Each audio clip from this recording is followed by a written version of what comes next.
क्या आपने कभी सोचा है कि जन्म लेने वाला बच्चा लड़का होगा या लड़की, या आखिर तय कैसे होता है? क्या ये माँ तय करती है या पिता, या फिर ये महज कोई इत्तेफाक है? नमस्कार दोस्तों, मैं हूं रंजन सर और आज हम बायोलॉजी के इसी सबसे दिलचस्प राज यानी लिंग निर्धारण को बिल्कुल जीरो लेवल से स्टेप बाय स्टेप डिकोड करने वाले हैं। सच कहूं तो ये सवाल कभी न कभी हम सबके मन में जरूर आता है। आखिर वो कौन सी चीज है जो माँ के गर्भ में ही ये डिसाइड कर देती है कि आने वाला नन्हा मेहमान बेटा होगा या बेटी? आज हम इस बहुत बड़े सस्पेंस से पर्दा उठाने वाले हैं, और वो भी इतने आसान तरीके से कि आप इससे जिंदगी भर नहीं भूलेंगे। तो चलिए सबसे पहले इसकी बेसिक परिभाषा को क्लियर कर लेते हैं। लिंग निर्धारण या सेक्स डिटर्मिनेशन असल में वो जैविक प्रक्रिया है जो ये पक्का करती है कि पैदा होने वाली संतान नर होगी या मादा। और आपको जानकर हैरानी होगी कि मनुष्यों में ये पूरा का पूरा खेल सिर्फ और सिर्फ गुणसूत्रों यानी क्रोमोसोम्स पर टिका होता है। अब चूंकि बात क्रोमोसोम्स की आ ही गई है, तो चलिए इंसानी शरीर के इस सबसे बड़े रहस्य को थोड़ा और गहराई से समझते हैं। आप अपने शरीर को एक बहुत बड़ी कॉम्प्लेक्स बिल्डिंग मान लीजिए, जिसका पूरा ब्लूप्रिंट हमारी कोशिकाओं में छिपा है।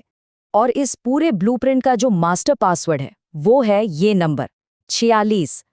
जी हाँ, हमारे शरीर की हर एक कोशिका के अंदर कुल 46 गुणसूत्र यानी क्रोमोसोम्स होते हैं। यही वो बेस है जिस पर आपका और हमारा पूरा वजूद खड़ा है। लेकिन कुदरत को हर चीज बहुत ही सलीके से व्यवस्थित रखना पसंद है। इसीलिए ये 46 क्रोमोसोम्स ऐसे ही कहीं भी नहीं बिखरे होते। ये 23 जोड़ों में बहुत ही शानदार तरीके से पैक होते हैं। और यकीन मानिए, इन 23 जोड़ों का जो गणित है ना, उसी में हमारे आज के टॉपिक की असली चाबी छिपी है। अब ध्यान से सुनिएगा।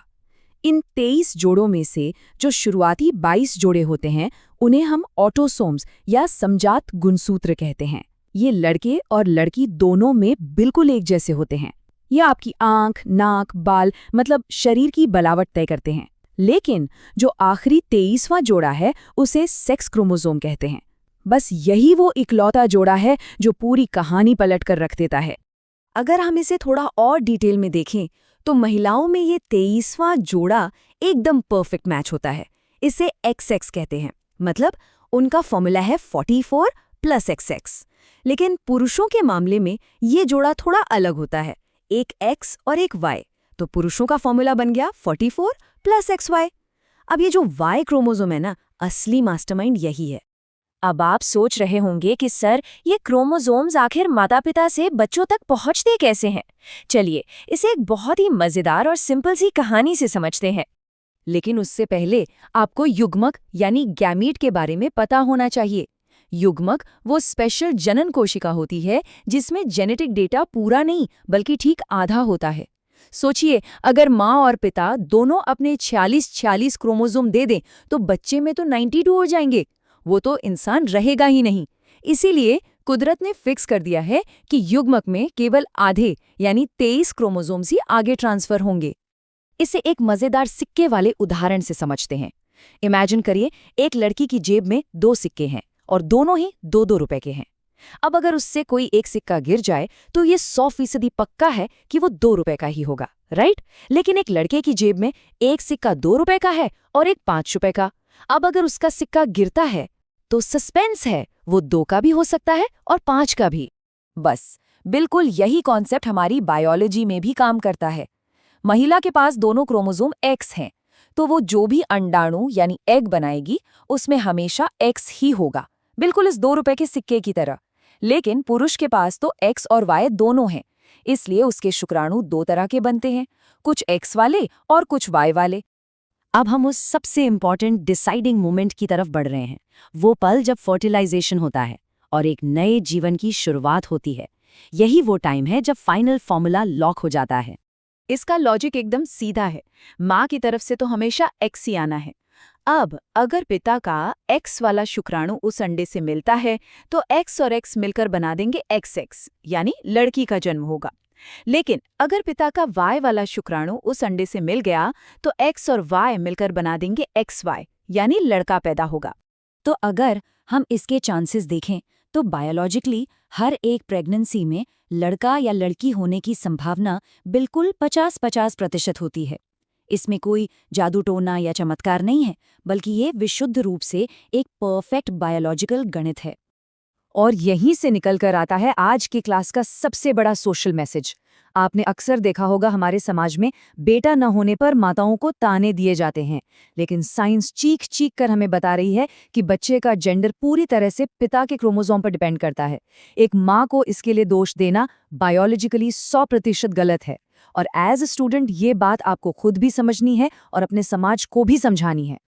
तो चलिए, इंसानों का कॉन्सेप्ट तो एकदम शीशे की तरह साफ हो गया, लेकिन अब मैं आपको कुदरत के एक ऐसे ट्विस्ट की तरफ ले चलता हूँ जहाँ ये सारे नियम फेल हो जाते हैं। हम बात कर रहे हैं मधुमक्खियों की अनोखी दुनिया की। मधुमक्खियों के परिवार में मेनली 3 तरह के लोग होते हैं। पहली, रानी मधुमक्खी, जो मादा है और इसमें 32 क्रोमोसोम्स होते हैं। दूसरी, श्रमिक यानी वर्कर मधुमक्खियाँ, ये भी मादा हैं और इनमें भी 32 क्रोमोसोम्स होते हैं, बस ये अंडे नहीं दे सकती। और तीसरा, नर मधुमक्खी, जिसे ड्रोन कहते हैं, और सबसे बड़ा सरप्राइज ये है कि इसमें सिर्फ 16 क्रोमोसोम्स होते हैं, सीधे आधे। और इस नर मधुमक्खी यानी ड्रोन की जिंदगी बहुत ही अजीब और थोड़ी दर्दनाक होती है। इसका काम छत्ते में सिर्फ रानी के साथ मीटिंग करना होता है, लेकिन ट्रेजेडी ये है कि संभोग की प्रक्रिया पूरी होते ही इस नर मधुमक्खी की तुरंत मौत हो जाती है ना? कुदरत का एक बहुत ही कठोर नियम। अब देखते हैं इनमें जेंडर कैसे डिसाइड होता है। रानी मधुमक्खी अंडे देती है जिनमें 16 क्रोमोसोम होते हैं। अगर वो अंडा नर के स्पर्म के साथ मिलकर फर्टिलाइज हो गया तो 16 और 16 मिलकर 32 हो जाएंगे और वो एक मादा मधुमक्खी बनेगी। लेकिन असली मैजिक तब होता है जब रानी का कोई अंडा फर्टिलाइज नहीं हो पाता।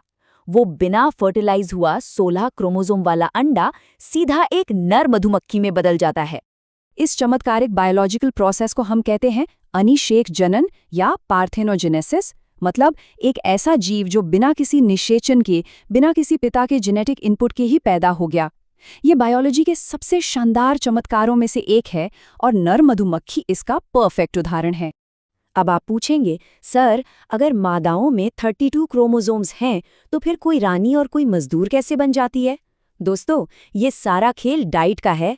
जिन मादा लार्वा को रॉयल जेली नाम का एकदम वीआईपी शाही खाना खिलाया जाता है, वो आगे चलकर रानी मधुमक्खी बन जाती हैं, और जिन्हें बेचारियों को नॉर्मल खाना मिलता है वो वर्कर बनकर रह जाती हैं। मतलब सोचिए, सिर्फ खाने के मेन्यू से पूरी जिंदगी डिसाइड हो रही है। तो चलिए फटाफट एक रीकैप कर लेते हैं कि आज हमने क्या क्या तोड़ा और जोड़ा। हमने समझा कि इंसानों में लिंग निर्धारण पिता के X और Y क्रोमोसोम पर टिका है, जहां चांसेस हमेशा 50-50 होते हैं। फिर हमने मधुमक्खियों का सिस्टम देखा, जहां बिना पिता के ही नर पैदा हो जाते हैं और सिर्फ खाने के आधार पर रानी चुन ली जाती है।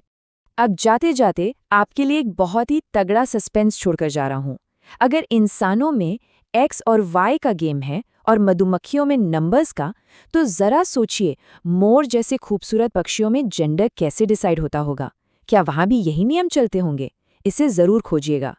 अगर आज आपको लिंग निर्धारण आसान और इंटरेस्टिंग लगा, तो ऐसे ही आसान बायोलॉजी एक्सप्लेनेशंस के लिए एग्जाम क्रैकर्स के साथ जुड़े रहिए। मैं हूं रंजन सर। मिलते हैं अगले एक्सप्लेनर।